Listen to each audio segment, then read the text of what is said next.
So the women couldn't take care of business against the Canes, but the men's team has a chance to take them down tonight. And for that, let's go to the Carrier Dome where Chris Venzon is standing by. Now, Chris, let's start with this. Center play has been Syracuse's Achilles heel all season long, and after 6 games on the bench, senior Pascal Chukwu was back in the starting lineup this past weekend.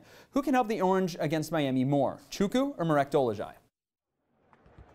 Well, Adam, you would expect that Pascal Chukwu's height advantage, his physical presence, would be a big advantage for Syracuse against Miami, but I'm going to say that Marek Dolezaj is more important this afternoon. Syracuse has shot remarkably well from 3 in the past 2 games. If that suddenly dries up, the driving lanes aren't there, will Syracuse be able to create offense? And Marek Dolezaj is extremely important in that asset. O'Shea Brissett last week said that he's the Magic Johnson of this offense, high honors for the Slovakian. Such an incredible passer, but Miami's most important player is about half of Marek Dolezaj's height. Chris Likes is listed at just 5'7", but he's scoring 18 points per game. So what does the SU backcourt have to do to slow him down?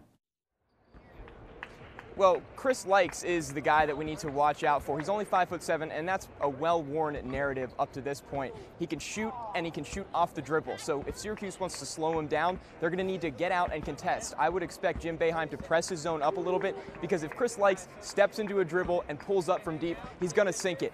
I'd rather have him driving to the basket and facing a guy like Pascal Chukwu. 5'7" versus 7'2", that's a mismatch in Syracuse's advantage.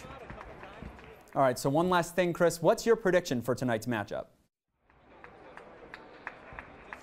I think that this game is going to be a little less close, a little further apart, I should say, in terms of this final score. 75-65 is my prediction. Syracuse is really rounding into form, the top form that you would expect, most fans would expect, rather, that they would be playing at the beginning of this season. Especially here in the Carrier Dome, I expect Syracuse to pull out the victory. Adam? All right.